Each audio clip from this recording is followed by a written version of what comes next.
In the heart of Mumbai, there lived a 14-year-old boy, the son of a billionaire. His dreams were grand, his ambitions clear. He wanted to become the next cricketing sensation of India. The moment his father heard about his dream, he sprang into action. Money was no obstacle. Within hours, the best cricket kit money could buy was delivered to their sprawling home. Within days, the boy was enrolled into one of the finest cricket academies in the city, coached by ex-national players and trained in state-of-the-art facilities. But one afternoon, just weeks before a crucial selection day, the boy's mood soured. A new PlayStation model had been released, a limited edition, and his father, concerned about his growing distractions, decided not to buy it. He knew the boy had been losing focus, and selection day was approaching fast. The father made a difficult decision out of love and care, but the boy couldn't see that. His reaction was explosive. He refused to eat properly. He cursed his father, calling him unfair and unsupportive. His tantrums grew so wild that one day, in a fit of frustration while traveling on a train, he threw his entire cricket kit out of the window. The very kit that his father had lovingly bought to support his dreams. In the crowded lanes of a nearby slum lived another boy, about the same age, but his world was the complete opposite. His father had passed away years ago, and his mother worked tirelessly as a maid to keep them afloat. But this boy had a fire in his eyes, a spark in his soul. His dream? To become like Virat Kohli. Cricket wasn't just a game to him. It was his escape, his purpose, his identity. They couldn't afford even a basic bat.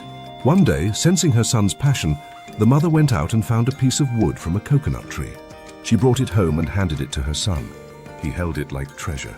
Later, she approached a carpenter from the slum and asked if he could shape the wood like a bat. With kindness and care, he carved it, and the boy had his first real cricket bat. He didn't have access to live coaching or academies, so he watched Kohli closely on the small old TV that the government had distributed years ago. Every time a match was on, he would sit glued, studying footwork, timing, technique, and body language. One day, the boy came home covered in scratches and bruises, his hands bleeding. His mother rushed to him in panic. "What happened, Beta?" He smiled with excitement despite the pain. "Ma, I found something near the railway tracks. It looked like a real cricket kit. I ran towards it through the bushes and thorns, and it was real. A full kit." His mother was stunned. The boy had stumbled upon the very same cricket kit that the rich boy had thrown out of anger. To one, it was a disposable toy. To another, it was life-changing treasure. A few weeks later, his mother got a chance to work temporarily as a cook in a lavish bungalow. Her friend had gone back to her hometown, so she filled in. There, she cooked with love and took care of the children with the tenderness only a mother could give. One day, she overheard a discussion about cricket selections being held by a reputed club. Mustering courage, she asked the lady of the house if her son could get a chance to prove himself. Impressed by the mother's humility and dedication, the lady agreed. "Bring him," she said. "Let him show what he's got." The boy was over the moon. He practiced day and night, holding that second-hand kit like it was gold. The day of selection arrived. Coincidentally, the rich boy had also come, having calmed down and decided to give it another shot. As he glanced across the field, his eyes widened. The slum boy was there, and in his hands was his old kit bag. A wave of disbelief and confusion swept over him. How could this happen? But the match began, and the slum boy played like a lion unleashed. Every shot was sharp, every movement deliberate. Years of raw passion, street cricket, coconut wood practice, and imitation of Kohli all came together in that one moment. The selectors were stunned. The slum boy was selected on the spot. The rich boy didn't even come close. Moral of the story: we often believe that our problems are bigger than anyone else's. That life has been unfair only to us. But the truth is, everyone has problems, everyone has blessings, and everyone has opportunities, just in different proportions. The real difference lies in what we choose to focus on. Some, like the rich boy, have all the tools but no gratitude.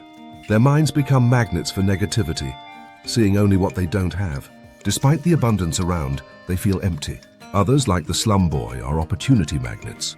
They find hope in a coconut log, joy in a carved bat, and miracles near railway tracks.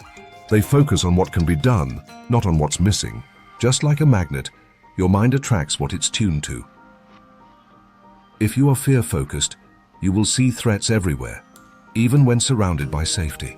If you are doubt-driven, you will question every opportunity, even when it knocks at your door.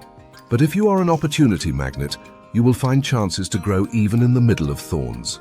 People like Abraham Lincoln came from extreme poverty, yet they changed the world, not because they had everything, but because they focused on what they had and made the most of it. Everyone has something: time, talent, help, problems, pain, joy, support, but in different forms and proportions. It's not what you have that defines you. It's what you choose to see, so shift your mindset. Change your beliefs. Be the magnet that attracts the right things. Because sometimes the bat made from coconut wood hits the hardest. To deepen the moral of the story, imagine walking into a room filled with thousands of different materials: paper, wood, plastic, gold, copper, silver, glass, and iron. Now take a magnet into that room.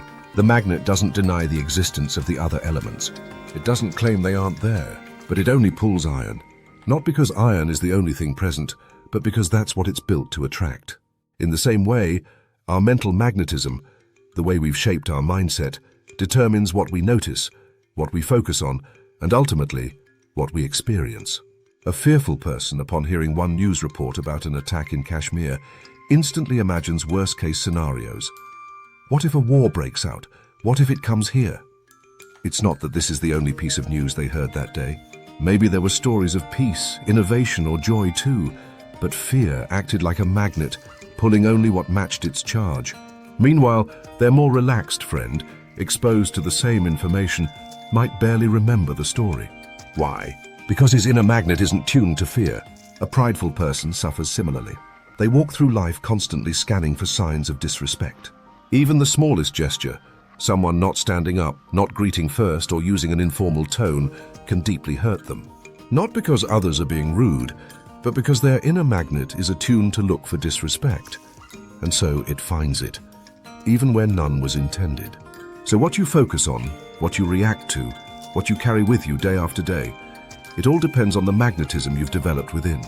The kind of magnetism you grow, be it fear, anger, pride, negativity, hope, or opportunity, will shape the way you interpret life and determine what you attract into it.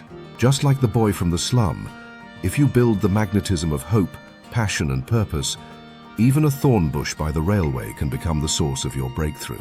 Because life is full of possibilities, setbacks, gifts, and pains for everyone.